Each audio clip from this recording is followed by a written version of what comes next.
नमस्कार साथियों, स्वागत है आप सभी का अपना YouTube चैनल आइकॉनिक एस्पिरेंट्स पे। साथियों, हम लोग घटना चक्र 2023 का अध्ययन कर रहे हैं साथियों, जिसमें हम लोग प्राचीन भारत के इतिहास का अध्ययन कर चुके हैं। मध्यकालीन भारत के इतिहास का सारा ऑब्जेक्टिव वाइज अध्ययन कर चुके हैं साथियों। और आधुनिक भारत का इतिहास का जितना भी प्रश्न पूछा गया था साथियों, इस पे हम लोग अध्ययन कर रहे थे, जिसका पार्ट 1 कल अपलोड कर दिया गया साथियों। आज पार्ट 2 हम लोग में देखेंगे साथियों आगे के प्रश्नों को। साथियों, आपको बता दें कि इसमें लगभग इस पूरे सेशन में लगभग हम लोग कवर कर रहे हैं साथियों 38वीं बीपीएससी में से लेकर साथियों 66वीं बीपीएससी तक जितने भी प्रश्न पूछे गए हैं साथियों। याद रखिएगा, 1992 से लेकर साथियों 2022 तक के जितने भी प्रश्न पूछे गए हैं, इन सारे प्रश्नों का हम लोग बीपीएससी का सारा अध्ययन कर रहे हैं साथियों। तो बहुत ही इंपॉर्टेंट ये सीरीज है साथियों, और आप सभी से रिक्वेस्ट है कि इस सीरीज से आप लोग जुड़े रहें, क्लास को पूरा ज़रूर देखें साथियों। लेक्चर वाला क्लास आप लोग नहीं देखते हैं, चलिए कोई बात नहीं, लेकिन ये वाला क्लास आप लोग ज़रूर से देखा करें, क्योंकि साथियों इतना वर्ष पुराना आपका बीपीएससी का प्रश्न ही इसमें रहता है साथियों, और इसको हम रिवाइज करवा रहे हैं। तो 100% है साथियों कि यहाँ से प्रश्न आपको देखने को मिलेगा। इसलिए आप सभी से रिक्वेस्ट कर रहे हैं कि इस सेशन को आप लोग अधिक से अधिक देखें। और एक सबसे बड़ा रिक्वेस्ट है साथियों कि हम आपके लिए बेहतर से बेहतर चीज़ ला रहे हैं साथियों। सब कुछ आपके लिए हम अवेलेबल करवाने का हमेशा कोशिश करते रहते हैं, हमेशा सोचते रहते हैं साथियों। और आप सबसे भी रिक्वेस्ट है कि साथियों चैनल पे अधिक से अधिक लोगों को जोड़ें, इसीलिए ताकि हमें भी मोटिवेशन मिलता रहे, हमें भी हौसला मिलते रहे कि हम आपके लिए जो कर रहे हैं आप चीज़ों को समझ पा रहे हैं और आप हमें एक्सेप्ट कर पा रहे हैं। और सबसे इम्पोर्टेंट बात साथियों कि आप लोग कमेंट जरूर करा करें चैनल पे साथियों। लेक्चर जैसा भी लगे कमेंट जरूर करा करें, ताकि हमें पता चले साथियों कि सही है या फिर गलत है। ठीक है, तो यही कुछ इंपॉर्टेंट बात था साथियों। और यहाँ पे साथियों इस चैनल पे आधुनिक भारत का इतिहास बहुत ही विस्तार ढंग से, बहुत ही बेहतर ढंग से साथियों पढ़ाया गया है, और पूरा का पूरा पढ़ाया गया है साथियों। ये सबसे इम्पोर्टेंट बात है। साथ ही बिहार स्पेशल और पॉलिटी का क्लास चलाया जा रहा है साथियों, तो आप लोग प्लेलिस्ट में ज़रूर जाकर विजिट करें, उन सभी क्लास को भी आप लोग देखें साथियों। ठीक है, टेलीग्राम चैनल पर जरूर जुड़ जाइएगा साथियों, वहाँ पर आपको सभी चीज़ों का PDF मिलते रहता है, तो आप लोग वहाँ पर भी जुड़ जाइएगा। ठीक है साथियों, तो चलिए हम लोग कल 50 प्रश्नों का हम लोग पूरा अध्ययन किए थे साथियों तथ्यों के साथ। आज 51 से हम लोग आगे के प्रश्नों का श्रृंखला को हम लोग देखेंगे साथियों। तो स्टार्ट करते हैं अपने लेक्चर को। चलिए साथियों देखते हैं आगे।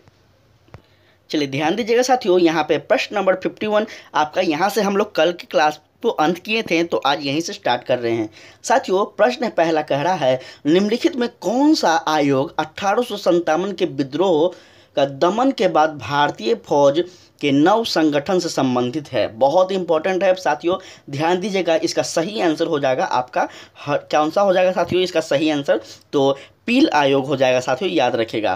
क्षमा चाहेंगे साथियों, हंटर आयोग नहीं होगा, यह तो जलियांवाला बाग हत्याकांड में इसका यह आयोग बना था। ठीक है, तो इसका सही आंसर क्या हो जाएगा साथियों? इसका सही आंसर ऑप्शन नंबर बी हो जाएगा। ठीक है, चलिए साथियों अब इसके बारे में थोड़ा तथ्यों की हम लोग ध्यान दीजिएगा, तथ्यों पर हम बात कर लेते हैं। तो साथियों 1857 के विद्रोह के दमन के बाद ब्रिटिश सरकार ने भारतीय फौज के नव गठन के लिए पील आयोग का गठन किया था। आपसे पूछा जाएगा कि पील आयोग का गठन कब किया गया था और किस लिए किया गया था, तो अब आप बता सकती हैं। जिसमें सेना के रेजिडेंटों की जाति, समुदाय और धर्म के आधार पर विभाजित किया गया था साथियों, यह भी याद रखिएगा। यहाँ से होता है साथियों विभाजन की प्रक्रिया, आप यहाँ से भी आप लिख सकते हैं साथियों। सांप्रदायिकता की एक नींव रखी जाती है यहाँ पे भी। ठीक है, यूरोपीय सैनिकों की संख्या जो 1857 के पूर्व साथियों 45,000 थी, वही साथियों आप याद रखिएगा 65,000 कर दी गई साथियों, तथा भारतीय सेनाओं की संख्या 2,38,000 से घटाकर साथियों 1,40,000 कर दी गई साथियों, याद रखिएगा इस बात को। ठीक है, बंगाल में यूरोपीय सैनिकों का भारतीय सैनिकों से 1/1:2 का अनुपात रखा गया साथियों, जबकि मद्रास तथा बम्बई में यह अनुपात 1:3 रखा गया। ठीक है साथियों, और वहीं आपको बता दें कि बंगाल में साथियों प्लासी के युद्ध के बाद अगर बात की जाए तो भारतीय और यूरोपीय सैनिकों की अनुपात की बात की जाए साथियों तो 1:5 था। ठीक है साथियों, ठीक है 1:5 था, मतलब 5 अगर साथियों भारतीय थे तो 1 कौन थे साथियों, तो यूरोपीय थे। इस प्रकार का अनुपात था साथियों, ये भी आप लोग याद रखिएगा। चलिए नेक्स्ट प्रश्न कह रहा है कि नील विद्रोह किसके बारे में था। साथियों नील विद्रोह किसके बारे में था? क्या वह रैयत नील की खेती नहीं करना चाहते थे पर जबरदस्ती करवाई जा रही थी? यह था रैयत नील की खेती करना चाहते थे पर उन्हें जबरदस्ती रोका जा रहा था। क्या साथियों रैयत नील की खेती नहीं करना चाहते थे पर उनमें एक अमान्य मूल्य पर जबरदस्ती कार्रवाई की जा रही थी? या फिर साथियों नील रंग के झंडे वाला एक विद्रोही आंदोलन था? उपयुक्त में से कौन सा सही कथन होगा साथियों, याद रखिएगा। इसके बारे में सही कथन हो जाएगा आपको ऑप्शन नंबर सी साथियों, रैयत कहते साथियों। तो रैयत के बारे में बता दें साथियों, रैयत के बारे में, रैयत का मतलब होता है जमींदार। रैयत नील की खेती नहीं करना चाहते थे पर उनमें एक अमान्य मूल्य लगाकर साथियों जबरदस्ती उनसे क्या करवाई जा रही थी, खेती करवाई जा रही थी। ठीक है, कार्रवाई करवाई जा रही थी। तो याद रखिएगा। चलिए इनके बारे में हम थोड़ा जान लेते हैं। तो साथियों याद रखिएगा 1859 से 60 के बीच में साथियों बंगाल के नदिया जिले के गोविंदपुर में विष्णु विश्वास और दिगंबर विश्वास के नेतृत्व में नील बगावत मालिकों के विरुद्ध में क्या हुआ था साथियों, विरुद्ध में यह आंदोलन हुआ था। यह आंदोलन नील विद्रोह के नाम से जाना गया साथियों। और विद्रोह का मूल कारण ददनी प्रथा था साथियों, याद रखिएगा, बहुत इंपॉर्टेंट है यह ददनी प्रथा, जिसमें बागान मालिक किसानों को नील खेती के लिए क्या कहते साथियों, तो कुछ पैसा अग्रिम भुगतान कर देता था और इस भुगतान के बदले किसान नील उगाने तथा उपज उसी बागान मालिक को पूर्व निर्धारित कर पर नील को बेचने के लिए बाध्य किया जाता था साथियों, याद रखिएगा। इस प्रकार की बेगार कृषि के विरुद्ध किसानों का विद्रोह नील विद्रोह का रूप ले लिया साथियों। और इस पर दीनबंधु मित्र ने नील दर्पण नामक एक नाटक भी लिखा है साथियों, बहुत ही इंपॉर्टेंट है, तो याद रखेंगे इस चीज़ को। नेक्स्ट कह रहा है साथियों नील कृषकों की दुर्दशा पर लिखी गई पुस्तक नील दर्पण के लेखक कौन है? तो साथियों अभी जस्ट हम बता दिए आपको, दीनबंधु मित्र जो है साथियों, इसका सही कथन हो जाएगा। ठीक है साथियों, इसका सही कथन क्या हो जाएगा, दीनबंधु मित्र। चलिए आगे हम लोग बात करें साथियों, तो आगे है आपका वह प्रथा जिसके तहत किसान स्वयं भूमि का मालिक होता है और सरकार को भू राजस्व व्यवस्था के भुगतान के लिए जिम्मेदार माना जाता है। तो साथियों इसका सही आंसर हो जाएगा आपका महालवाड़ी प्रथा। ठीक है साथियों, सॉरी साथियों, इसका सही व्यवस्था हो जाएगा आपको रैयतवाड़ी साथियों। ठीक है, महालवाड़ी सेकंड प्रथा था साथियों। जब हम लोग भू राजस्व व्यवस्था पढ़े थे, आप लेक्चर को जाकर देख सकते हैं, तो वहाँ पे हम सब कुछ पढ़ा साथियों। ब्रिटिश ईस्ट इंडिया के भू नीति के बारे में जब हम पढ़े थे तो वहाँ पे सब कुछ पढ़े थे। रैयतवाड़ी व्यवस्था क्या है, महालवाड़ी व्यवस्था क्या है, इन सभी चीज़ों को हम लोग पढ़े थे साथियों। तो इसका सही आंसर रैयतवाड़ी व्यवस्था हो जाएगा। रैयत का मतलब होता है साथियों गाँव। ठीक है, एक प्रकार का, याद रखिएगा। रैयतवाड़ी प्रथा के अंतर्गत किसान स्वयं भूमि का मालिक होता था साथियों और सरकार को भू राजस्व व्यवस्था के भुगतान के लिए जिम्मेदार माना गया। यह भी याद रखेंगे साथियों, याद रखिए आप लोग। चलिए आगे है कि पागल पंथ की स्थापना किसने की थी? ठीक है साथियों, पागल पंथ की स्थापना किसने की थी? तो इसका सही आंसर हो जाएगा साथियों कमर शाह द्वारा। ठीक है, कमर शाह इसका सही आंसर हो जाएगा, ऑप्शन नंबर बी। चलिए जान लेते हैं इनके बारे में। तो साथियों पागल पंथ एक अर्ध धार्मिक संप्रदाय था जिसे उत्तरी बंगाल के कमर शाह ने चलाया था, बहुत इंपॉर्टेंट है। ठीक है, चलिए आगे हम लोग बात करें। कमर शाह का पुत्र तथा उत्तराधिकारी टीपू धार्मिक तथा राजनीतिक उद्देश्यों से प्रेरित था। उसने जमींदारों के द्वारा मुजारो टेनेंट पर किए गए अत्याचारों के विरुद्ध आंदोलन किया साथियों, याद रखेंगे। 1825 ईस्वी में टीपू ने शेखरपुर, साथियों याद रखेंगे, शेरपुर पर अधिकार किया और साथियों राजा बन बैठा। वह इतना शक्तिशाली हो गया कि स्वतंत्र सत्ता का प्रयोग करने लगा और प्रशासन चलाने के लिए उसने एक न्यायाधीश, एक मजिस्ट्रेट और एक कलेक्टर की भी नियुक्ति की साथियों, याद रखेंगे इस चीज़ को। नेक्स्ट है साथियों फराजी कौन था, बहुत इंपॉर्टेंट है साथियों, फराजी कौन था। तो याद रखिएगा साथियों, हाजी शरीतुल्लाह के अनुयायी थे, याद रखेंगे। थोड़ा डिटेल में हम जान लेते हैं इनके बारे में। तो साथियों, फराजी लोग बंगाल के फरीदपुर के हाजी शरीयतुल्लाह द्वारा चलाए गए संप्रदाय के अनुयायी थे, बहुत इंपॉर्टेंट है, याद रखिएगा साथियों। ये लोग अनेक धार्मिक, सामाजिक, राजनीतिक आमूल परिवर्तनों का प्रतिपादन करते थे और शरीयतुल्लाह के पुत्र दाऊद मियाँ ने बंगाल से अंग्रेजों को निकालने की योजना बनाई थी। यह विद्रोह 1838 से 1860 के बीच साथियों चलता है और इसी दौरान अंत में चलता है साथियों, और अंत में इस संप्रदाय के अनुयायी बहावी दल के सम्मिलित हो गए थे, यह भी याद रखिएगा साथियों। ठीक है, यही के अनुयायी जो थे वह बहावी दल के क्या होते हैं साथियों, परिवर्तन हो जाते हैं। ठीक है, आगे हम लोग बात करते हैं। तो आगे है साथियों कि फरेजी आंदोलन की शुरुआत किसने की थी। तो साथियों, यह आंदोलन बहुत ही कम जानने को आप लोग को मिला होगा, यह आंदोलन बहुत बुक में भी नहीं मिलता है। तो साथियों याद रखेंगे, और बीपीएससी का भी ट्रेंड हो गया है कि नया नया चीज़ को पूछ रहा है। तो साथियों याद रखिएगा, हाजी शरीयतुल्लाह ने इस आंदोलन का शुरुआत किया था। ठीक है साथियों, अभी हम लोग पिछले वाले क्वेश्चन में इसके बारे में जान चुके हैं। आगे साथियों कि कूका आंदोलन को किसने संगठित किया था। साथियों, कूका आंदोलन को संगठित करने वाला गुरु राम सिंह थे साथियों, याद रखेंगे। ठीक है, चलिए जान लेते हैं थोड़ा सा कूका आंदोलन के बारे में। तो कूका आंदोलन बहावी आंदोलन से बहुत कुछ मिलता जुलता था साथियों, याद रखिएगा। दोनों धार्मिक आंदोलन के रूप में आरंभ हुआ, किंतु बाद में यह राजनीतिक आंदोलन के रूप में परिवर्तित हो गया, यह भी याद रखेंगे, जिसका सामान्य उद्देश्य अंग्रेजों को देश से बाहर निकालना था साथियों, बहुत इंपॉर्टेंट है। पश्चिम पंजाब में साथियों कूका आंदोलन की शुरुआत 1840 ईस्वी के दशक में भगत जवाहर मल द्वारा की गई थी, जिन्होंने मुख्यतः सियान साहब के नाम से पुकारा गया, यह भी याद रखेंगे साथियों। भगत जवाहर को सियान साहब के नाम से भी पुकारा गया, यह भी याद रखेंगे, आपसे पूछा जा सकता है।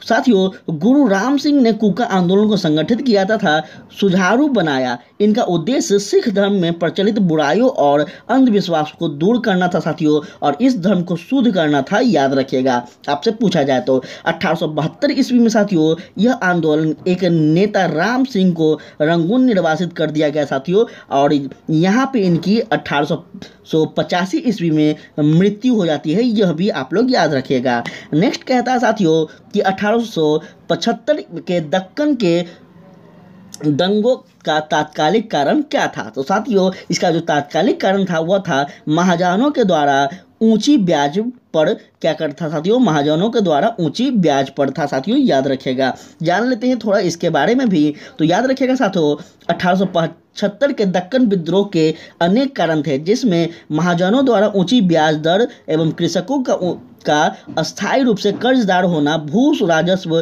की ऊंची ब्याज दर, कृषकों की अशिक्षा और गरीबों के कारण अनेक खेत, घर आदि को गिरवी रखकर ऋण पत्र उनसे हस्ताक्षर करवाया जाता था, और न्याय व्यवस्था का जटिल एवं खर्चीली प्रणाली के कारण साथियों किसानों ने अपने हित की रक्षा के लिए क्या किया साथियों। फिलहाल इस परिस्थिति में 1875 से 76 में अकाल भी देखने को मिले, और इसी कारण साथियों कृषक की ऋण शोध क्षमता को पूरी तरह खत्म कर दिया गया, और दूसरी तरफ भूमि के मूल्यों में भी गिरावट के कारण साहूकार ऋण की वसूली में शीघ्रता करने लगे, और इस तरह साथियों महाजनों द्वारा ऊंची ब्याज दर पर वसूली दक्कन विद्रोह की तत्कालिक कारण थी, याद रखेंगे आप सभी, आपसे पूछा जाए तो सब याद रखिएगा। चलिए नेक्स्ट है साथियों कि महाराष्ट्र में रामोसी कृषक जन था, किसने स्थापित किया था। तो साथियों याद रखिएगा इसका सही आंसर क्या होता है,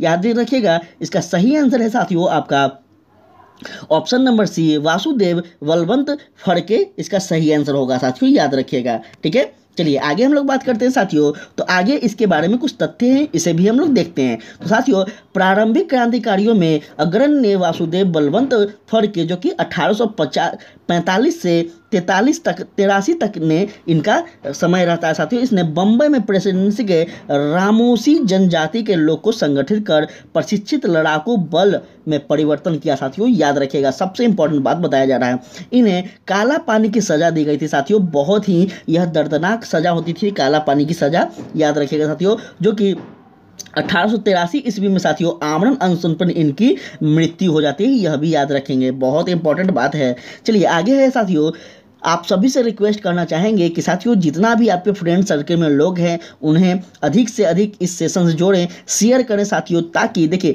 सिलेबस को पढ़ने से ज़्यादा साथियों यह टेस्ट सीरीज इंपॉर्टेंट है। अगर सही से टेस्ट सीरीज को लगा लिया जाए तो साथियों यकीन मानिए आपका रिजल्ट आपका बन जाएगा। यकीन मानिए, यह चीज़ हम खुद कई बार किए हैं, इसलिए आपको बता रहे हैं। तो साथी यकीन मानिए, आप लोग जितने भी आपके फ्रेंड सर्कल में हैं, जो भी हैं, आप लोग उनसे अधिक से अधिक इस सेशन से जुड़ने के लिए बोलें। चलिए साथियों आगे है कि रामोसी विद्रोह सही रूप में किस भौगोलिक इलाके में हुआ था। तो साथियों याद रखेंगे, यह पश्चिमी घाट में हुआ था साथियों। याद रखिएगा, आप सभी को पता होगा साथियों, पश्चिमी घाट और पूर्वी घाट इस प्रकार से है। तो जब हम ज्योग्राफी पढ़ाएंगे तो आप वहाँ पे डिटेल में समझिएगा। चलिए, पश्चिमी घाट में रहने वाले रामोसी जाति के जो लोग थे साथियों, उन्होंने 1822 ईस्वी में अपने नेता सरदार चितूर सिंह के नेतृत्व में रामोसी विद्रोह किया था। याद रखिएगा, किन के नेतृत्व में? तो चितूर सिंह के नेतृत्व में।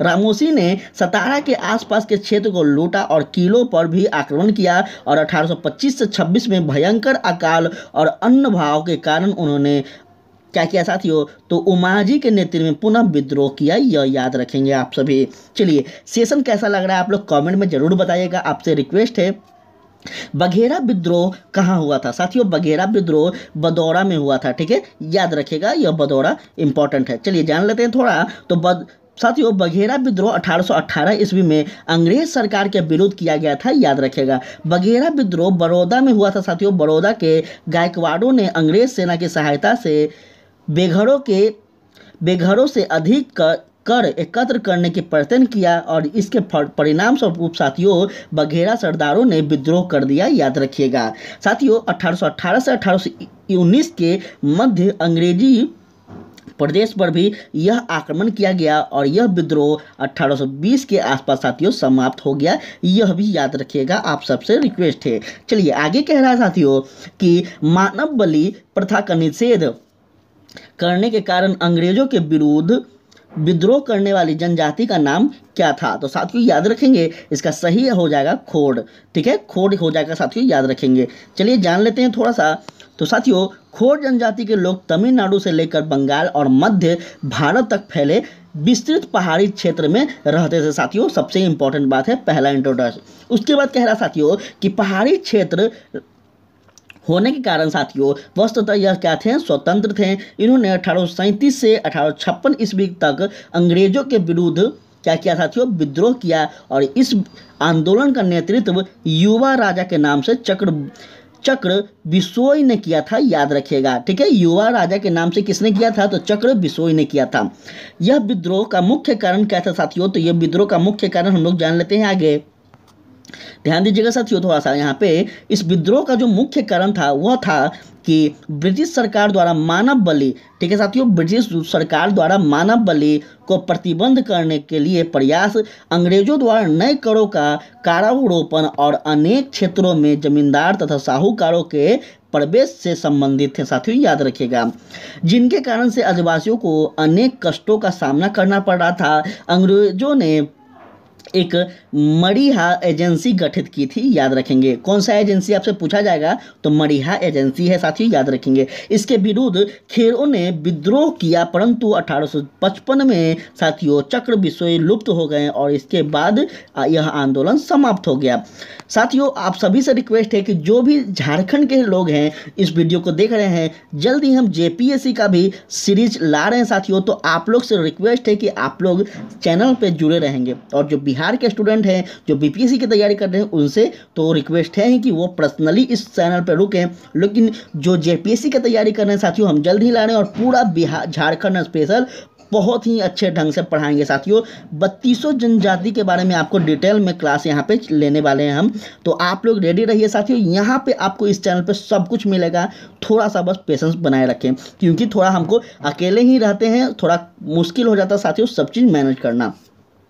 चलिए, छोटा नागपुर जनजाति विद्रोह कब हुआ था साथियों, याद रखेंगे छोटा नागपुर जनजाति विद्रोह कब हुआ था, तो इसको पहले हम लोग देख लेते हैं थोड़ा तथ्यों में, क्योंकि यहाँ पे आंसर कुछ नहीं अभी दिया हुआ है, तो थोड़ा हम लोग तथ्य के अकॉर्डिंग बात करते हैं। ठीक है, छोटा नागपुर जनजाति विद्रोह के नाम से कोई विद्रोह नहीं हुआ था। सबसे पहला बात, बहुत ही इंपॉर्टेंट बात, आपसे एग्जाम में पूछ दिया जाए तो यहीं पे स्टूडेंट गलती कर देते हैं और वो फटाफट गोला लगाने लगते कोई ना कोई। लेकिन साथियों यहाँ ध्यान दीजिएगा कि छोटा नागपुर जनजाति विद्रोह के नाम से कोई भी ऐसा विद्रोह नहीं हुआ था। फिर भी इस क्षेत्र में हुए विद्रोह को एक लंबी श्रृंखला है, इसमें अलग अलग नामों से जाना जाता है और दिए गए विकल्पों में से कई तिथि किसी भी विद्रोह का सही में नहीं है साथियों, याद रखेंगे। ठीक है, तो आप लोग विकल्प पे ना जाएं, कथन पे जाएं, इसलिए आप सबसे रिक्वेस्ट करते हैं कि तथ्यों की ओर विश्वास करें, ना कि ऑब्जेक्टिव की ओर। ठीक है, इस क्षेत्र में हुए कोल विद्रोह जो कि 1831 से 32 में होता है, संताल विद्रोह 1855 से 56 में होता है, मुंडा विद्रोह 1899 में होता है। अंततः कोई भी विकल्प सही नहीं है साथियों। यहाँ पे आप लोग को यहाँ पे क्या हो गया होगा, आंसर मिल गया होगा। चलिए आगे हम चलते हैं। तो साथियों आगे है आपका कि 1855 ईस्वी में संथाल ने किस अंग्रेज कमांडर को हराया था। बहुत इंपॉर्टेंट है और इसका सही आंसर हो जाएगा साथियों आपका मेजर बारो। ठीक है, बहुत इंपॉर्टेंट है, मेजर बारो को हराया गया था। ठीक है साथियों, चलिए कथनों की ओर बात किया जाए। साथियों ध्यान दीजिएगा, कुछ कथन है कि 1855 ईस्वी में संथाल ने भागलपुर क्षेत्र के भाग नाहिर ताल्लुक के विद्रोह कर दिया था। इस विद्रोह का इन्होंने एक साथ पुलिस और दिकुओं पर क्या किया था साथियों, आक्रमण किए थे। अब बताइएगा साथियों कि दीकू किसे कहा जाता है, ये आप लोग कमेंट में बताइएगा। ठीक है, दीकू किसे कहा जाता था आदिवासी के द्वारा, जिसका नेतृत्व सिद्धू और कान्हू, चांद और भैरव ने किया था। साथियों ये सिद्धू और कान्हू ये सभी अपने भाई थे, सगे भाई थे, याद रखिएगा। संथाल विद्रोह को दबाने के लिए मेजर बारो के नेतृत्व में एक सेना भेजी गई साथियों, जिसे पीर पैती के युद्ध भी के नाम से भी जाना जाता है। संथाल ने हरा दिया, इसे याद रखिएगा साथियों आप लोग। और आपको ये जो हम क्वेश्चन दिए हैं इसका आंसर जल्दी आप लोग कमेंट में बताइएगा। चलिए आगे है 1855 के समय संथाल विद्रोह का नेतृत्व किसने किया था, बहुत इंपॉर्टेंट है। और इसका सही आंसर क्या हो जाएगा आप लोग बताइए। इसका सही आंसर हो रहा है साथियों सिद्धू और कान्हू। ये सब क्या थे साथियों, तो सगे भाई थे, याद रखिएगा इन चीज़ को। चलिए आगे हम बात करें कि मुंडाओं ने विद्रोह खड़ा किया, कब किया साथियों, तो याद रखिएगा 1895 में। ठीक है साथियों, 1895 में किया गया। चलिए तथ्यों की ओर अगर बात किया जाए तो मुंडा आदिवासी का विद्रोह 1899 से 1900 के बीच होता है साथियों, याद रखिएगा। इसका नेतृत्व बिरसा मुंडा करते हैं, जो कि बहुत इंपॉर्टेंट है साथियों। मुंडा जनजाति में सामूहिक खेती का प्रचलन था, लेकिन जागीरदारों, ठेकेदारों और बनियों और सूबेदारों ने साहूक खेती की परंपरा पर हमला बोला और मुंडा सरदार 30 वर्ष तक सामूहिक खेती के लिए लड़ते रहे, याद रखिएगा साथियों। किंतु विकल्प निकटतम उत्तर 1895 दिया गया है, इसलिए विकल्प डी क्या हो गया साथियों, विकल्प डी क्या हो गया, बिरसा ने अपने आप को भगवान का दूत घोषित किया था, यह भी याद रखिएगा। और विकल्प डी इसी के अंतर्गत सही हो गया साथियों। चलिए बहुत इंपॉर्टेंट है, उल गुलाम विद्रोह किससे जुड़ा है साथियों। उल गुलाम जो है वह बहुत इंपॉर्टेंट है और यह साथियों बिरसा मुंडा से जुड़ा हुआ है। ठीक है, चलिए आगे हम बात करते हैं साथियों इसके बारे में। तो ध्यान दीजिएगा, यहाँ पे कुछ तथ्य हैं कि मुंडा विद्रोह उल गुलाम महान हलचल के नाम से जाना जाता था साथियों, याद रखिएगा। यह विद्रोह इस अवधि के सर्वाधिक सब प्रसिद्ध आदिवासी विद्रोह था साथियों। और मुंडाओं की पारंपरिक भूमि व्यवस्था खटकट्टी साथियों, खुटकट्टी या मुंडारी का जमींदारी व्यक्तिगत स्वाभाविक वाली भूमि व्यवस्था में परिवर्तन के विरुद्ध मुंडा विद्रोह की शुरुआत की गई थी, याद रखेंगे आपसे कारण पूछा जाए तो। लेकिन कालांतर में साथियों बिरसा ने इस धार्मिक राजनीतिक आंदोलन का रूप प्रदान किया और मुंडा आदिवासी आदिवासियों का विद्रोह 1899 से 1900 के बीच साथियों 1895 में क्या होता है, तो बिरसा ने अपने आप को भगवान का दूत घोषित कर दिया। यह भी याद रखेंगे आप सब। साथियों आगे है कि उसने क्या कहा साथियों, उसने कहा कि दीकू दीकू किसे कहा था साथियों, तो गैर आदिवासियों को। अभी हम आपको यही क्वेश्चन दिए थे जो कि हम आपको यहाँ बता दिए हैं। दीकू किसे कहते थे, तो गैर आदिवासियों को दीकू कहा जाता था। दीकू ने हमारी लड़ाई होगी और उनके खून से अपनी तरह जमीन इस तरह लाल होगी कि जैसे लाल झंडा है। यह कथन किसका था साथियों, आपसे पूछा जाए तो याद रखिएगा यह बिरसा मुंडा का कथन था। साथियों आगे हम लोग बात करते हैं, तो आगे है 1899 में साथियों क्रिसमस की पूर्व संध्या पर बिरसा मुंडा ने मुंडा जाति का शासन स्थापित करने के लिए विद्रोह का ऐलान किया साथियों। और लगभग 6000 मुंडा तीर तलवार तथा कुल्हाड़ी लेकर बिरसा के साथ हो गए थे। याद रखेंगे इस सब चीज को। लेकिन बिरसा मार्च 1900 के बीच साथियों शुरू में क्या हो गया, उसका गिरफ्तारी हो जाता है उनका, और जून में वह जेल में भी उनकी मृत्यु हो जाती है। याद रखेंगे विद्रोह कुचल दिए गए हैं साथियों और बिरसा मुंडा अमर हो गए। इस चीज को याद रखिएगा। कहता है साथियों नेक्स्ट प्रश्न कि बिरसा मुंडा का कार्य क्षेत्र कौन सा था, तो साथियों इनका कार्य क्षेत्र रांची था। याद रखेंगे इस चीज को आप लोग, ठीक है। चलिए जान लेते हैं थोड़ा तथ्यों को। तो साथियों बिरसा मुंडा का कार्य क्षेत्र रांची से लेकर भागलपुर तक था, ठीक है साथियों, याद रखेंगे। बिरसा मुंडा का मुख्य उद्देश्य जनजातियों में सामाजिक सुधार करना एवं उन्हें ब्रिटिश सत्ता से दूर रखना था साथियों, याद रखेंगे इस बात को। बिरसा ने अपने देवता किसे सिंह बोगा मानते थे साथियों, याद रखेंगे, ठीक है। बोगा की पूजा को छोड़कर अपने अनुयायी को एवं ईश्वर को सिंह बोगा की पूजा करने के लिए आह्वान किया और मुंडा विद्रोह को दबाने के लिए ब्रिटिश सरकार ने सैनिक शक्ति का भी प्रयोग किया। याद रखिएगा इस बात को। चलिए नेक्स्ट कह रहा है आपसे कि 1899 से 1900 के बीच साथियों मुंडा क्रांति का नेता कौन था, तो साथियों इस चीज़ के बारे में आप सभी समझ गए होंगे, इतना भी पढ़ लिए हैं तो, ठीक है। इसका सही आंसर हो जाएगा साथियों बिरसा मुंडा थे, याद रखिएगा। चलिए आगे है साथियों कि बिरसा मुंडा किसके पक्ष में थे। साथियों बिरसा मुंडा किसके पक्ष में थे, तो याद रखेंगे वो झारखंड के पक्ष में थे, ठीक है साथियों, झारखंड के पक्ष में थे, याद रखिएगा। बिरसा मुंडा झारखंड के पक्ष में थे साथियों। बिरसा मुंडा का आंदोलन असफल हो गया एवं झारखंड राज्य की स्थापना अधूरी रह गई। कालांतर में जब बिहार का विभाजन कर झारखंड राज्य की स्थापना की गई तब बिरसा मुंडा को श्रद्धांजलि देते होते साथियों झारखंड राज्य की स्थापना की गई, याद रखेगा। और बिरसा मुंडा के जन्म दिवस पर ही साथियों 15 नवंबर को झारखंड दिवस भी मनाया जाता है। यह भी कथन याद रखिएगा, बहुत इंपॉर्टेंट है। 1831 में बुद्धो भगत के नेतृत्व में कोल विद्रोह किस क्षेत्र में हुआ था साथियों, तो इसका सही आंसर आपका हो जाएगा साथियों सिंहभूम में, ठीक है, सिंहभूम में हुआ था साथियों, याद रखेंगे। जान लेते हैं इसके बारे में कि 1831 ईस्वी में साथियों बुद्धो भगत के नेतृत्व में कोल विद्रोह छोटा नागपुर क्षेत्र के सिंहभूम, पलामू, हजारीबाग तथा मानभूम क्षेत्र में हुआ था साथियों। सबसे इंपॉर्टेंट बात है, याद रखिएगा। इस विद्रोह का स्वरूप आर्थिक व राजनीतिक था, ठीक है। इस विद्रोह को पनपने का सर्वप्रमुख कारण था साथियों कि इन क्षेत्रों पर जमींदारों द्वारा भूमि कर को क्या था अत्यधिक बढ़ता गया। और 1831 में बुद्धो भगत की मृत्यु के उपरांत इस विद्रोह को संचालन गंगा नारायण ने किया था, याद रखिएगा। आपसे पूछा जाए कि बुद्धो भगत के बाद इस विद्रोह का नेतृत्व कौन करते हैं, तो याद रखेंगे नाम इनका, ठीक है।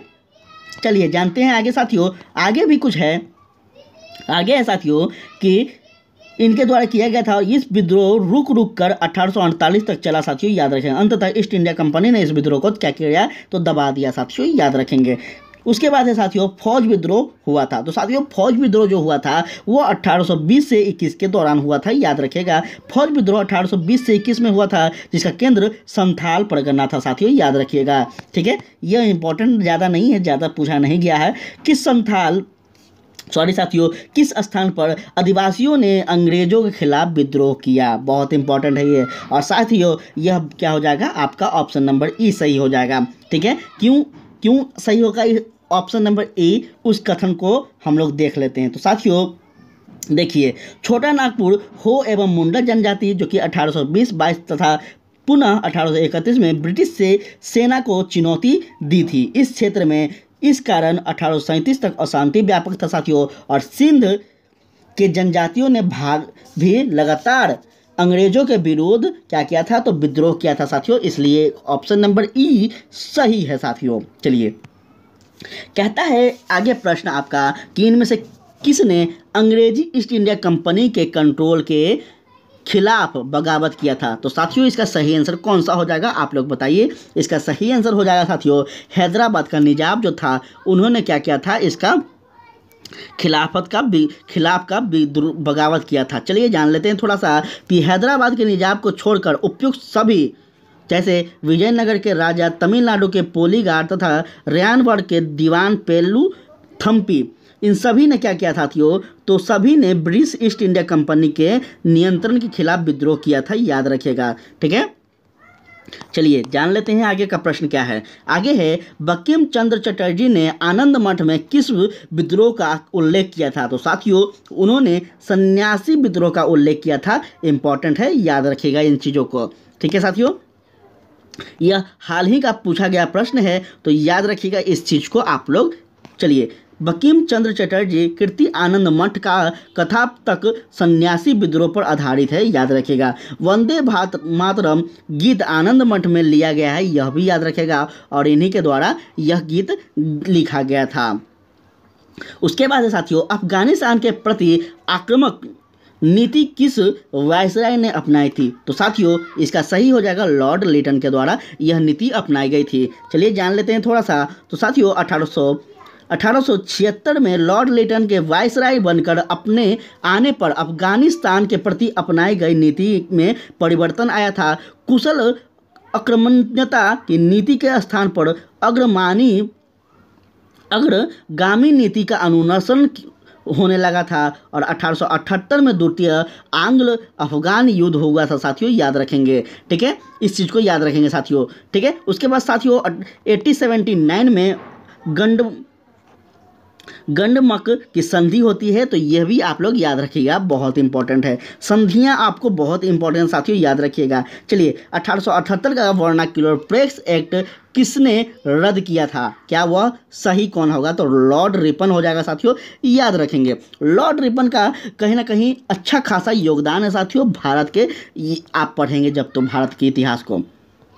चलिए जान लेते हैं थोड़ा सा यहाँ पे लॉर्ड रिपन के बारे में, तो ध्यान दीजिएगा यहाँ पे साथियों। लॉर्ड रिपन ने 1882 ईस्वी में वर्नाक्युलर प्रेस एक्ट को रद्द किया, जो कि बहुत इंपॉर्टेंट है, और भारतीय भाषाओं के समाचार पत्रों को अंग्रेजी भाषा के रूप में समाचार पत्रों की सम्मान ही स्वतंत्रता दी, यह भी इंपॉर्टेंट है साथियों। याद रखिएगा कि वर्नाक्युलर प्रेस एक्ट 1878 में लॉर्ड लिटन के कार्यकाल में पारित हुआ था, और इस अधिनियम को मुंह बंद करने वाला अधिनियम कहा गया था। ठीक है, इस अधिनियम का सबसे घिनौना पक्ष यह था कि इसके अनुसार देसी भाषा तथा अंग्रेजी भाषा के समाचार पत्रों में भेदभाव किया गया था साथियों, याद रखेंगे, और इसमें अपराधी को अपील करने का अधिकार नहीं था, याद रखिएगा साथियों इन सभी बातों को। आगे हम लोग बात करते हैं, तो आगे कुछ और है, याद रखिएगा, यहाँ पे ध्यान देते हैं साथियों। इस एक्ट के द्वारा जिला मजिस्ट्रेट को यह अधिकार दिया गया था कि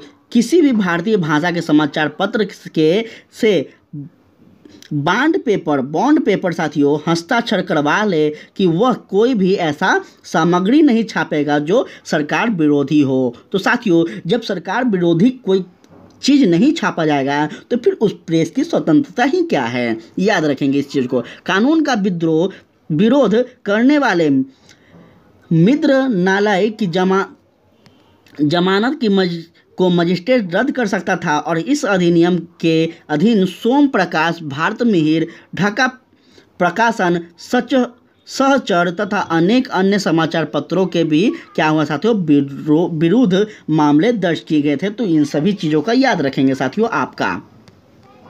चलिए आगे हम बात करते हैं साथियों कि आगे है आपका प्रश्न कि अस्थाई बंदोबस्त किसके साथ किया गया था। तो साथियों अस्थाई बंदोबस्त जो है वह जमींदारों के साथ किया गया था, याद रखिएगा इसके, ठीक है। चलिए आगे है साथियों आपका, इसके बारे में थोड़ा जान लेते हैं। तो तो साथियों 1793 ईस्वी में क्या होता है, कॉर्नवालिस ने भू राजस्व व्यवस्था की अस्थायी बंदोबस्त प्रणाली का प्रारंभ करता है। ठीक है, इसे क्या करता है साथियों, इस स्तमदारी, जमींदारी या फिर मालगुजारी एवं विस्वदारी आदि भिन्न भिन्न नामों से भी जाना जाता है। और यह व्यवस्था बंगाल, बिहार, उड़ीसा तथा उत्तर प्रदेश के वाराणसी एवं उत्तरी कर्नाटक में लागू किया गया था, याद रखिएगा। इसके अंतर्गत साथियों समूचे ब्रिटिश भारत के क्षेत्रफल का लगभग 19% क्या था साथियों, हिस्सा में यह व्यवस्था लागू किया गया था, याद रखिएगा। ठीक है, पूरा डिटेल में एकदम यहाँ पे बताया जा रहा है साथियों, याद रखेंगे आप सब। इस व्यवस्था के अंतर्गत जमींदारों के एक नए वर्ग को भूस्वामी घोषित कर दिया गया साथियों, जो कि कौन थे, तो यहाँ ध्यान दीजिएगा, वह कौन थे साथियों, तो वह जमींदार होते थे। ठीक है, जिसमें भूमि का के लगान का 10/11 भाग साथियों कंपनी को देना था तथा 1/11 भाग अपनी सेवाओं के लिए क्या करते थे साथियों, अपने पास रख लेते थे। साथियों अस्थाई बंदोबस्त के अंतर्गत जमींदार छोटे पूंजीपति को क्या करते थे, छोटे पूंजीपति थे, यह भी आप लोग याद रखिएगा। नेक्स्ट कह रहा है साथियों प्रश्न कि बिहार में परमानेंट सेटलमेंट लागू करने का कारण क्या था। साथियों इसका सही कारण क्या था, तो याद रखिएगा भू राजस्व का राजस्व निर्णय करना इसका सही कारण था, याद रखेंगे। चलिए जान लेते हैं थोड़ा कथनों को। तो ध्यान दीजिएगा साथियों, लॉर्ड कॉर्नवालिस के समय भू राजस्व व्यवस्था आरंभ में 10 वर्षीय व्यवस्था के रूप में आया था, जो कि 1790 ईस्वी में लागू की गई थी, जो 22 मार्च साथियों 1793 को परमानेंट सेटलमेंट अस्थायी बंदोबस्त के रूप में स्थापित हुई। और साथियों इस व्यवस्था को बिहार में लागू करने का कारण जमींदारों के लिए जमीन पर वंश परंपरागत अधिकार को स्वेच्छा से हस्ताक्षर करना तथा मूल कारण कंपनी के लिए भू राजस्व की एक निश्चित राशि तय करना था साथियों, याद रखिएगा। साथियों रैयतवाड़ी व्यवस्था सर्वप्रथम कहाँ लागू की गई थी। साथियों रैयतवाड़ी जो व्यवस्था थी वो सबसे पहले आपका कहाँ हुआ था साथियों, तो मद्रास में हुआ था, याद रखिएगा। ठीक है, चलिए कथनों की ओर बात किया जाए साथियों, तो यहाँ देखिए रैयतवाड़ी व्यवस्था सर्वप्रथम मद्रास प्रेसिडेंसी में अलेक्जेंडर रीड के द्वारा 1792 ईस्वी में तमिलनाडु के 12 महल क्षेत्र में लागू किया गया था साथियों, याद रखिएगा। इसके बाद यह व्यवस्था साथियों बम्बई प्रेसिडेंसी में लागू की गई और थॉमस मुनरो का संबंध रैयतवाड़ी व्यवस्था से है साथियों, यह भी आप लोग याद रखेंगे। आगे हम लोग जानते हैं साथियों, आगे है रिक्त स्थान की पूर्ति कीजिए। डैश बंगाल में साथियों और बिहार में भूमि पर किराएदार के अधिकारों को बंगाल किराएदारी अधिनियम द्वारा पारित किया गया था। इसका सही क्या हो जाएगा साथियों, तो याद रखेंगे कब किया गया था, तो डैश में क्या भरेगा 1885। ठीक है साथियों, जान लेते हैं थोड़ा सा इसके बारे में। तो साथियों 1793 ईस्वी में लॉर्ड कॉर्नवालिस द्वारा साथियों अस्थायी बंदोबस्त को लागू किया गया था सबसे पहले, जिसमें जमींदारों को कई अधिकार प्रदान किए गए थे। 19वीं सदी में साथियों 19वीं शताब्दी में आते आते भूमि की मांग बढ़ने लगी और भूमि मालिकों ने किराए में बढ़ोतरी की। यह समय किसान के विद्रोह का था साथियों, और इसी बीच बंगाल सरकार ने बंगाल एवं बिहार में बंगाल किराएदारी अधिनियम 1885 को लागू किया, जो कि इम्पोर्टेंट है, जिसमें साथियों भूमि मालिक कौन होते हैं, जमींदार, और किराएदार के अधिकारों को परिभाषित किया गया। तो याद रखिएगा साथियों, आपसे पूछा जाए तो यहाँ पे थोड़ा ध्यान दीजिएगा आप लोग। चलिए नेक्स्ट है साथियों, सत्याग्रह प्रकाशन की रचना किसने की थी। तो साथियों इसका सही आंसर हो जाएगा स्वामी दयानंद सरस्वती के द्वारा किया गया था, ऑप्शन नंबर डी सही हो जाएगा।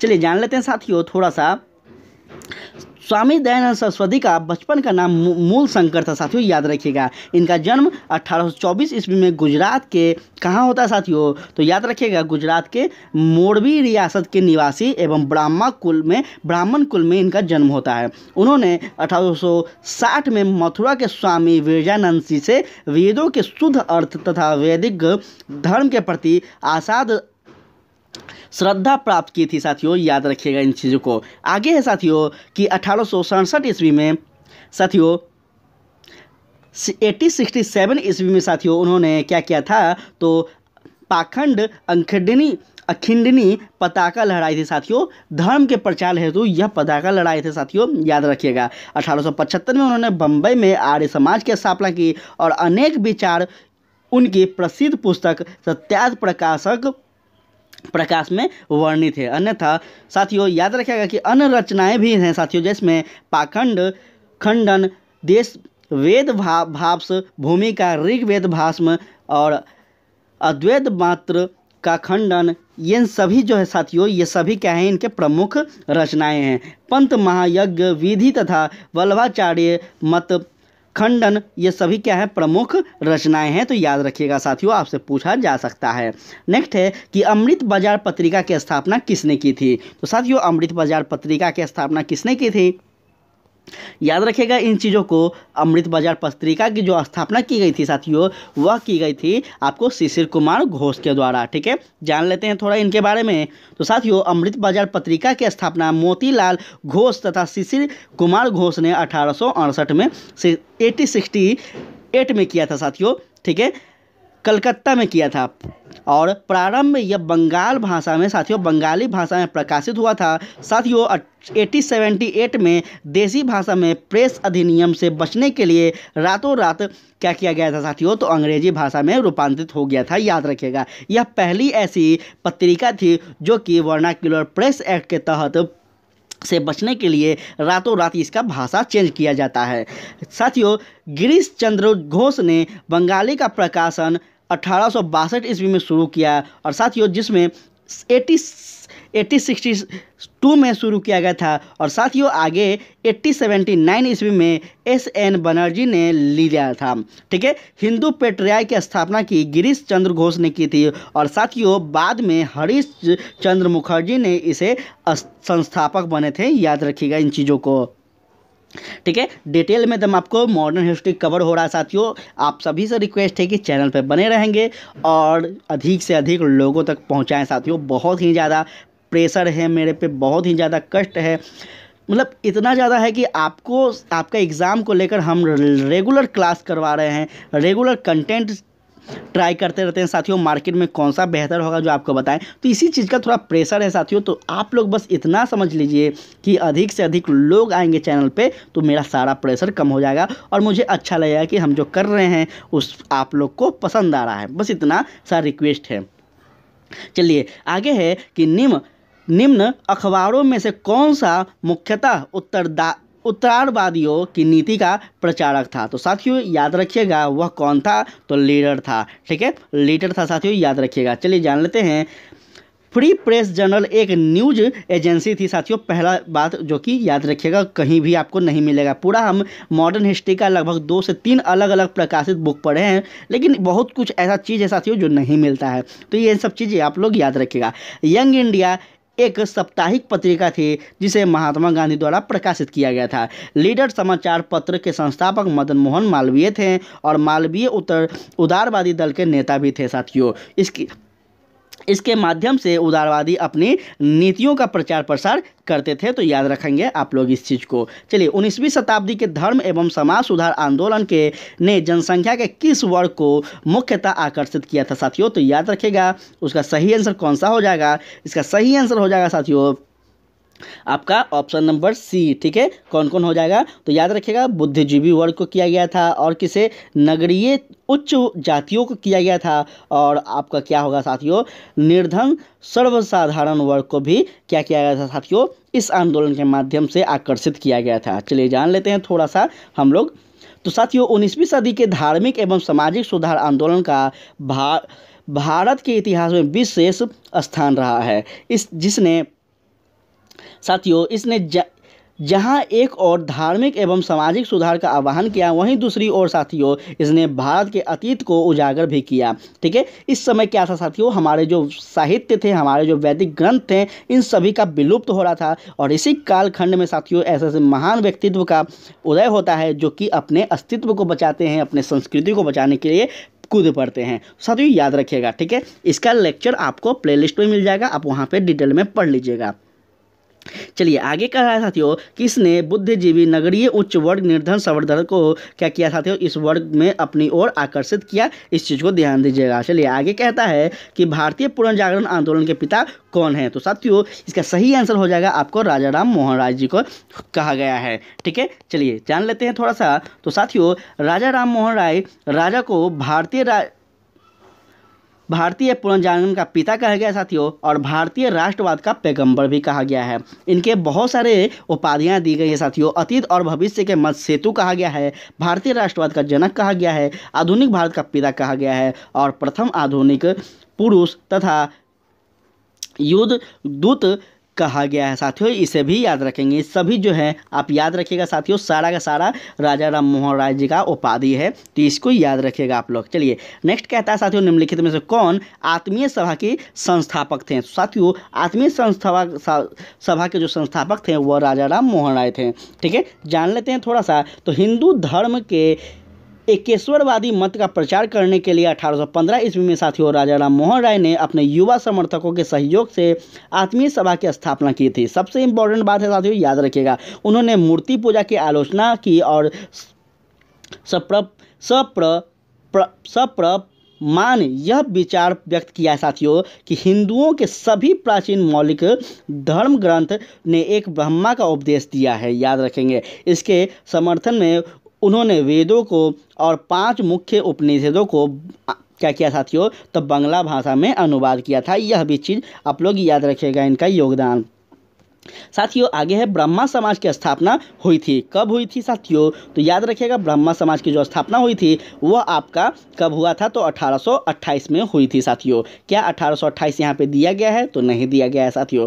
फिर भी आप लोग याद रखिएगा कि राजा राम मोहन राय ने 20 अगस्त 1828 को ब्रह्मा समाज नामक एक नए समाज की स्थापना की थी साथियों, जिसे आगे चलकर ब्रह्मा समाज के नाम से जाना गया। इस समाज ने मूर्ति पूजा का विरोध किया और ब्रह्मा की पूजा का उपदेश दिया। ऐसे लोगों की जमात की जो ईश्वर की एकता में विश्वास करते थे और मूर्ति पूजा से अलग रहते थे। ठीक है साथियों, चलिए जानते हैं थोड़ा सा और भी आगे है कथन। जो ईश्वर की एकता में विश्वास करते थे और मूर्ति पूजा में से अलग रहते थे, इसे क्या किया गया साथियों, याद रखिएगा। इस नवीन धर्म में सामाजिक रीति रिवाज एवं धार्मिक कर्मकांडों के लिए कोई स्थान नहीं था। याद रखेंगे, ब्रह्मा समाज ने रंग वर्ण अथवा मत का क्या किया साथियों, तो विचार किए बिना मानव मात्र के प्रति प्रेम तथा जीवन में उत्तम विधि के रूप में मानवता की सेवा करने पर बल दिया और दिए गए विकल्प को सही माना गया साथियों। याद रखिएगा, ठीक है, दिए गए विकल्प को सही नहीं माना गया है। क्यों नहीं माना गया है, क्योंकि यहाँ पे 1928 कहीं नहीं दिया गया है, आप लोग देख सकते हैं। चलिए आगे है, राजा राम मोहन राय द्वारा ब्रह्मा समाज की स्थापना की गई थी। तो साथियों अभी जस्ट हम लोग ऊपर के स्लाइड में देख लिए 1928 में की गई थी। चलिए सती प्रथा को गैर कानूनी किसने घोषित किया था साथियों, बहुत इंपॉर्टेंट है। और सती प्रथा का जो गैर कानूनी घोषित किए थे वह थे विलियम बेंटिंक किए थे। ठीक है, विलियम बेंटिंक के समय में किया गया था साथियों। और किसके प्रयास से किया गया था, तो राजा राम मोहन राय जी के प्रयास से ही किया गया था साथियों। याद रखेंगे, लॉर्ड विलियम बेंटिंक ने दिसंबर 1829 में नियम 17 के द्वारा सती प्रथा का प्रतिबंध लगाया था साथियों। याद रखेंगे, प्रारंभ में यह कानून केवल बंगाल में प्रेसिडेंसी में लागू था, परंतु 1830 के बाद साथियों बम्बई और मद्रास प्रेसिडेंसी में भी लागू कर दिया गया। यह भी आप लोग याद रखिएगा।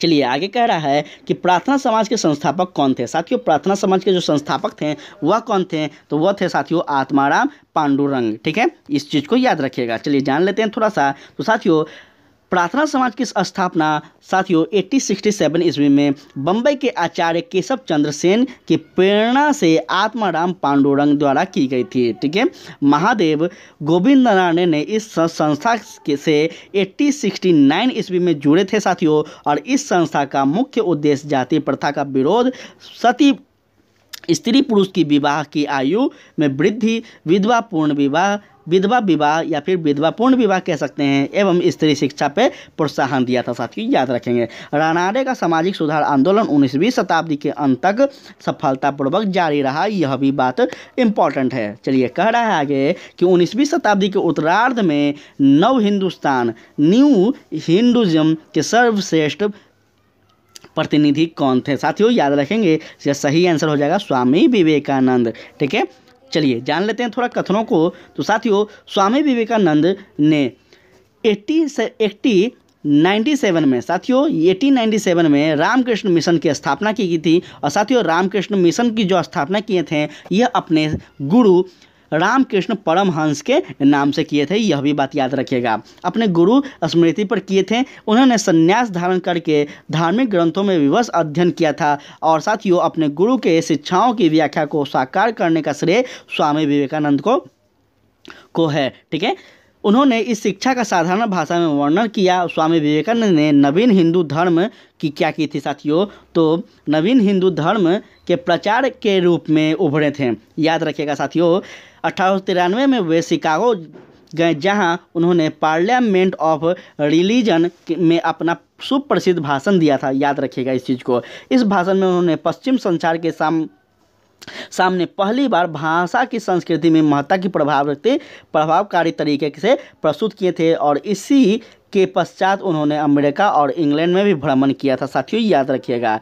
ठीक है, आगे साथियों कि आगे कहता है साथियों, स्वामी जी ने हिंदू धर्म के इस पक्ष क्या कहता है तो मुझे मत छेड़ो की बहुत ही भर्त्सनता की थी साथियों। और उसके अनुसार हिंदू धर्म अब केवल खान पान तक ही सीमित न रह गया था। वह निर्धनों के धनियों द्वारा शोषण पर धन की चुप्पी से बहुत अप्रसन्न थे साथियों। उनके अनुसार भूखे व्यक्ति के से धर्म की बात करना ईश्वर तथा मानवता की अपमान था। यह भी उनका कथन था, उनका विचार था। ठीक है, विवेकानंद ने कई राजनीतिक संदेश नहीं दिए, परंतु फिर भी उन्हें अपने लेखों तथा भाषाओं में द्वारा नई पीढ़ी में अनेक भूतकाल में नवीन आत्मगौरव की भावना जगाई गई है। साथ ही वह एक पक्के देशभक्त थे। और सुभाष चंद्र बोस ने उनके बारे में कहा है कि जहाँ तक बंगाल का संबंध है, हम विवेकानंद को आधुनिक राष्ट्रीय आंदोलन का आध्यात्मिक पिता कहते हैं। यह भी बात याद रखिएगा, काफ़ी इंपॉर्टेंट है। चलिए जानते हैं आगे के प्रश्न। तो आगे है साथियों कि इनमें से किसने 1893 में शिकागो में आयोजित धर्म संसद में भाग लिया था साथियों? अभी जस्ट हम लोग देखें किसने लिया था साथियों, तो स्वामी विवेकानंद ने लिया था साथियों। याद रखिएगा। ठीक है, चलिए, और इसी सम्मेलन में साथियों उन्होंने भारत को प्रेजेंट किया था। इसी सम्मेलन में साथियों उन्होंने सनातन धर्म को प्रेजेंट किया था। यह भी बात आप लोग याद रखिएगा। स्वामी विवेकानंद ने रामकृष्ण मिशन की स्थापना की कब की थी साथियों? तो याद रखिएगा 1897 में किया गया था। ठीक है, चलिए जानते हैं थोड़ा सा। स्वामी विवेकानंद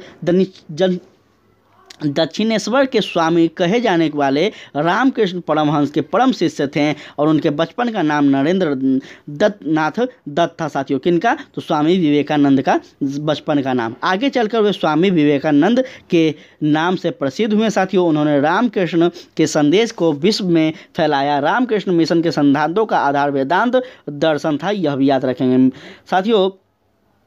मिशन मनुष्य की सेवा को ईश्वर की सेवा मानता था। और क्योंकि मनुष्य का आत्मा परमात्मा के अंश है, यह कथन किनका था? तो स्वामी विवेकानंद का था साथियों। दयानंद सरस्वती द्वारा स्थापित किया गया जो संस्था था वह था साथियों आपका आर्य समाज। याद रखिएगा, इसको बहुत इंपॉर्टेंट है। जानते हैं थोड़ा आर्य समाज के बारे में साथियों। स्वामी दयानंद सरस्वती का नाम मूल शंकर था बचपन का, याद रखिएगा। ठीक है, इन्होंने 1875 ईस्वी में बम्बई में आर्य समाज की स्थापना की थी, जिसका उद्देश्य प्राचीन वैदिक धर्म की शुद्ध रूप से पुनः स्थापना करना था। बहुत इंपॉर्टेंट बात है, बता रहे हैं आपको। आर्य समाज आंदोलन का प्रसार पाश्चात्य प्रभावों की प्रतिक्रिया के रूप में हुआ था साथियों। और 1877 ईस्वी में साथियों आर्य समाज का मुख्यालय लाहौर में स्थापित किया गया था। याद रखिएगा। जानते हैं आगे की बात। तो साथियों आगे क्या है साथियों? तो आगे था साथियों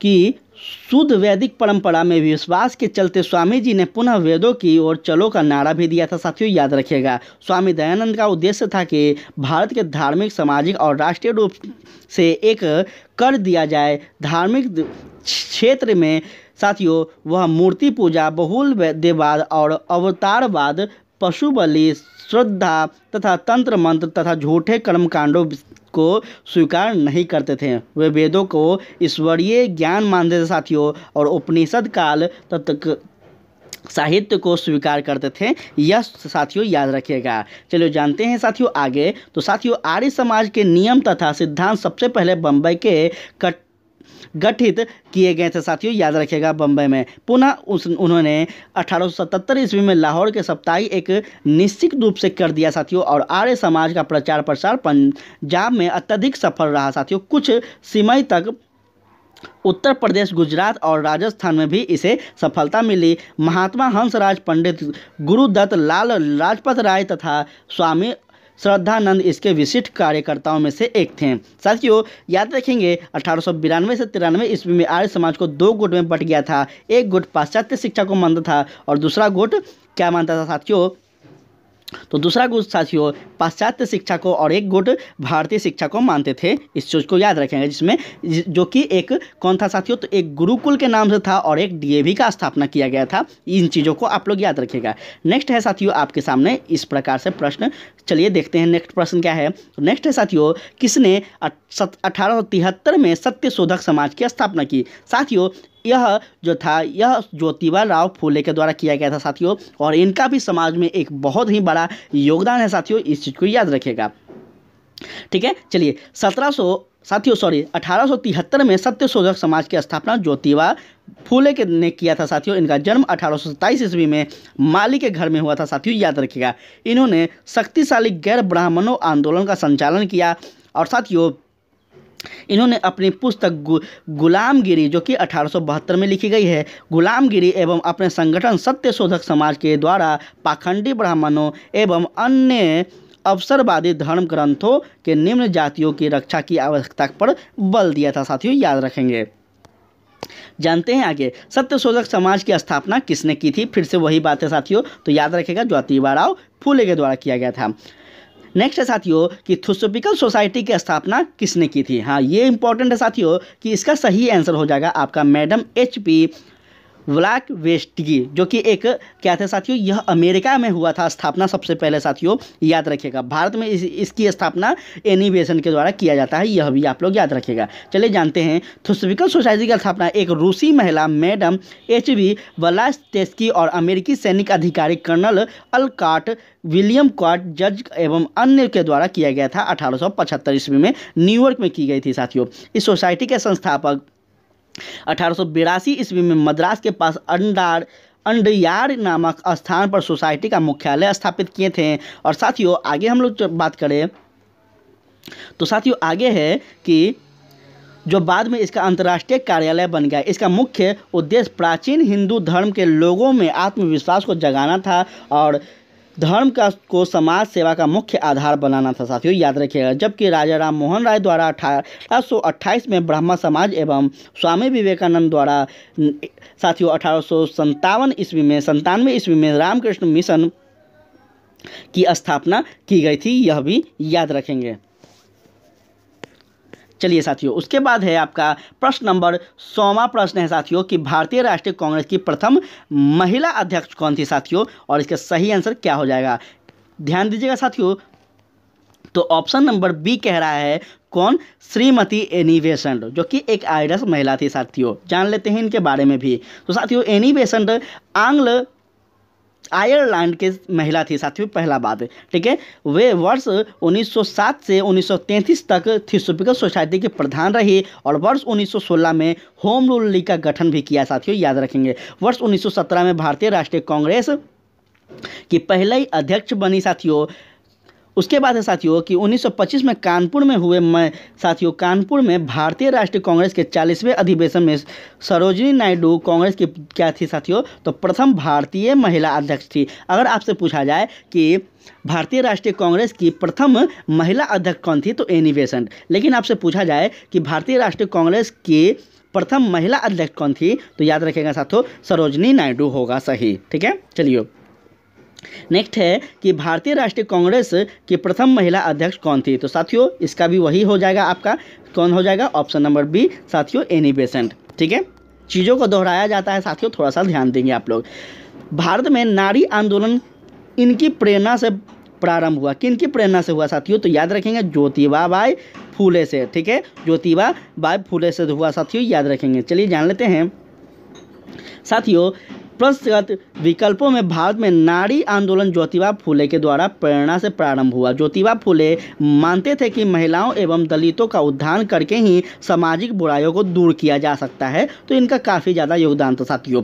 1848 में इन्होंने लड़कियों के लिए एक स्कूल खोला था साथियों, जो कि बहुत इंपॉर्टेंट है। यह लड़कियों के लिए एक भारत का प्रथम स्कूल खोले थे साथियों, याद रखेंगे। लड़कियों के लिए प्रथम स्कूल खोला गया था, बहुत ही इंपॉर्टेंट है, याद रखेगा, ठीक है। आधुनिक भारत में महिला आंदोलन की प्रेरणा स्रोत रमाबाई रनाडे रही थे साथियों, याद रखेंगे। महादेव गोविंद रनाडे की पत्नी श्रीमती रमाबाई ने सेवा सदन नामक संगठन की स्थापना की थी, और यदि विकल्प ए में रमाबाई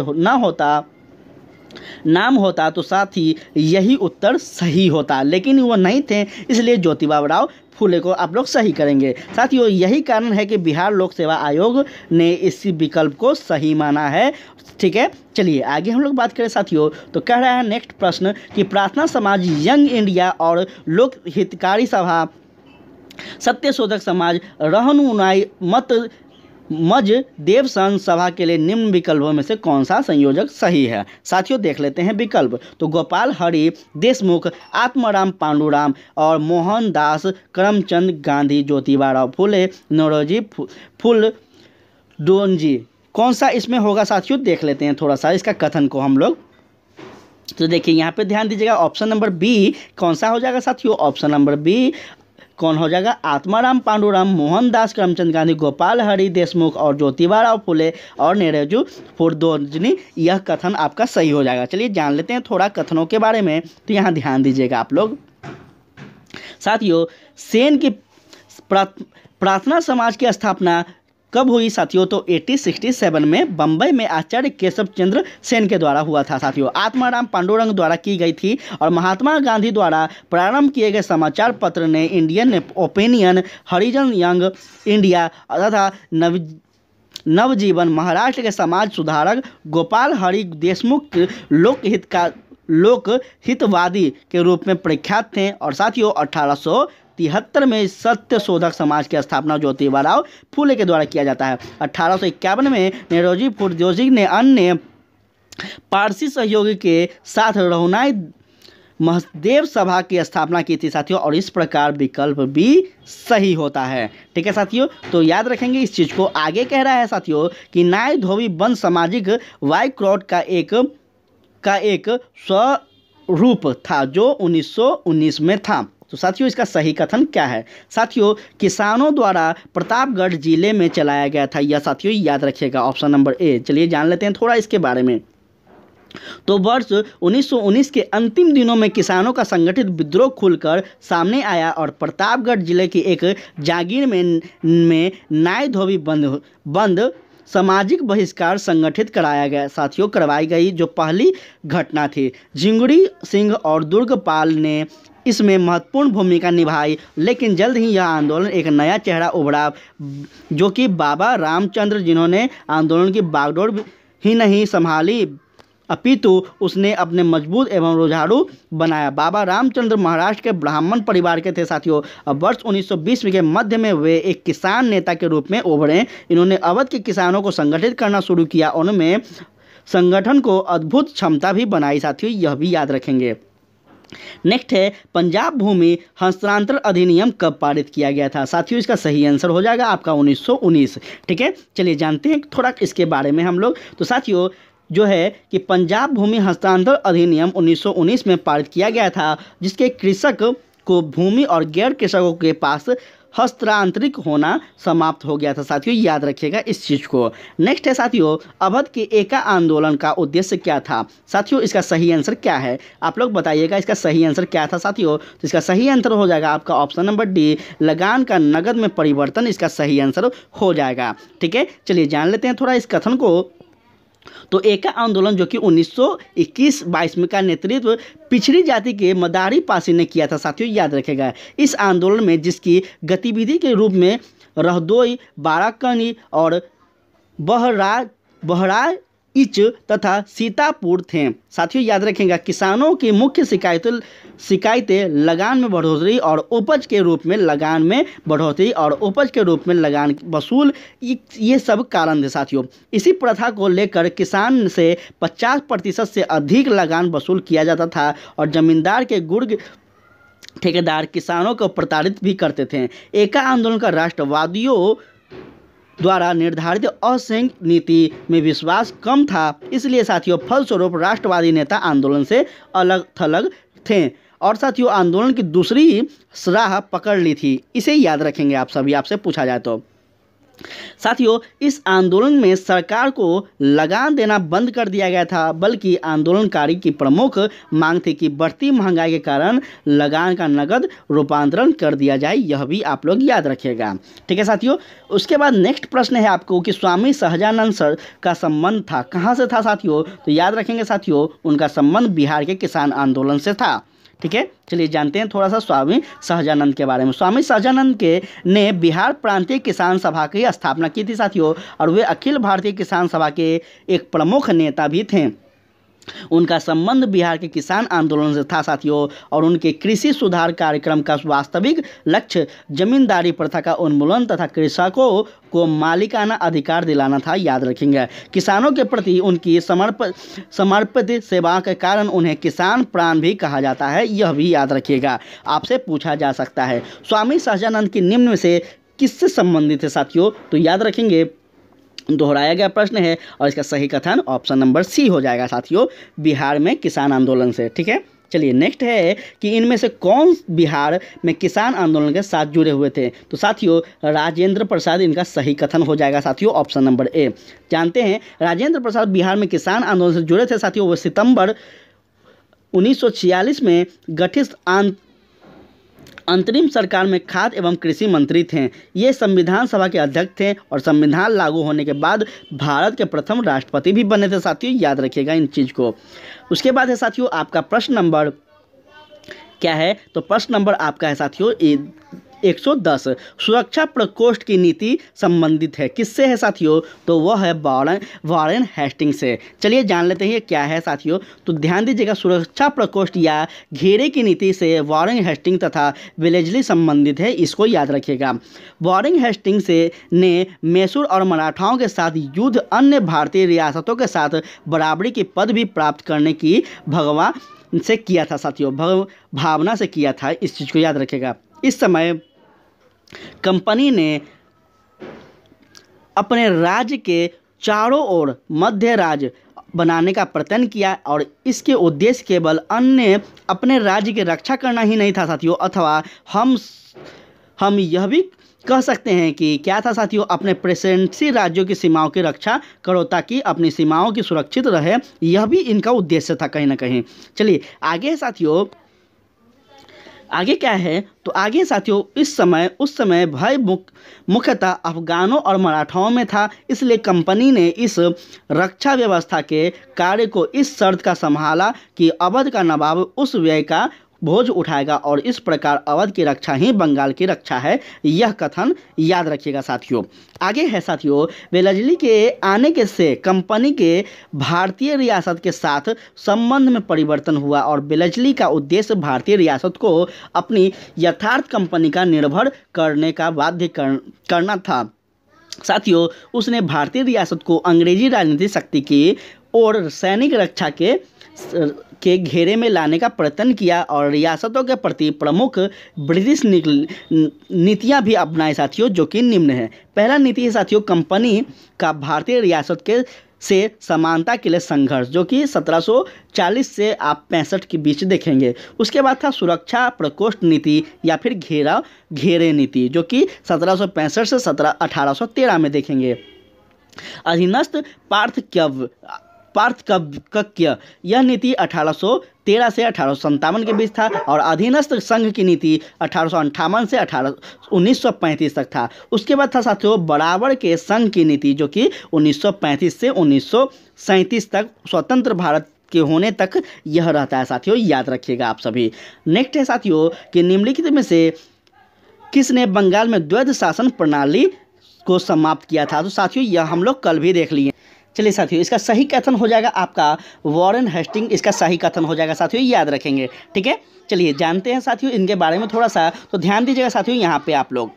चलिए देखते हैं, वॉरेन हेस्टिंग के कार्यकाल साथियों 1772 ईस्वी में कोर्ट ऑफ डायरेक्टर ने दोहरी शासन प्रणाली को समाप्त करने का निर्णय लिया था तथा कलकत्ता परिषद और तथा उसके प्रधान को आज्ञा दी गई थी साथियों कि वे स्वयं दीवान बने और बंगाल, बिहार, उड़ीसा के प्रबंध को अपने हाथ में ले ले साथियों, याद रखिएगा। वॉरेन हेस्टिंग ने दोनों उप दीवान मोहम्मद रजा खां और राजा सिताब राय को पदयुक्त कर दिया था। और साथियों द्वैध शासन नीति जिसकी शुरुआत बंगाल में 1765 में साथियों बक्सर के युद्ध के बाद होती है, इससे मनमानी की जाती है। इसके अंतर्गत कंपनी दीवानी अधिकार अपने पास रखती है और निजाम के कार्य का निष्पादन नवाब के माध्यम से करती थी। इसको क्या कर दिया गया साथियों अब, लेकिन यह क्या था साथियों, लेकिन यह वास्तविक शक्ति कंपनी के पास होती थी। क्लाइव समझता था कि समस्त शक्ति कंपनी के पास है तथा नवाब के पास सत्ता की केवल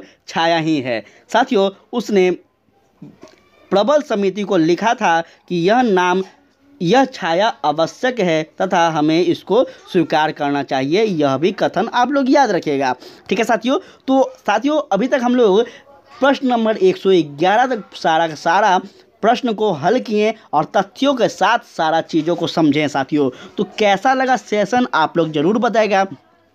थोड़ा सा साथियों हम लेक्चर में ज़्यादा स्पीड में शायद बोल रहे हैं, तो आप लोग थोड़ा हमें बता दीजिएगा, तो हम स्लो भी हो जाएंगे। लेकिन आप लोग कमेंट जरूर कीजिएगा। टेलीग्राम से जुड़ जाइए, PDF आपको वहाँ पे मिलेगा। और साथियों यहाँ पे निरंतरण क्लास चलता रहेगा, आप लोग सेशन से जुड़े रहें, अधिक से अधिक लोगों को शेयर करें साथियों, यही मेरा आपसे विनती है। और कल आप इसके बाद नेक्स्ट क्वेश्चन से, नेक्स्ट प्रश्नों से हम लोग कल के सेशन में बात करेंगे साथियों। आज के लिए इतना ही। जय हिंद, जय भारत।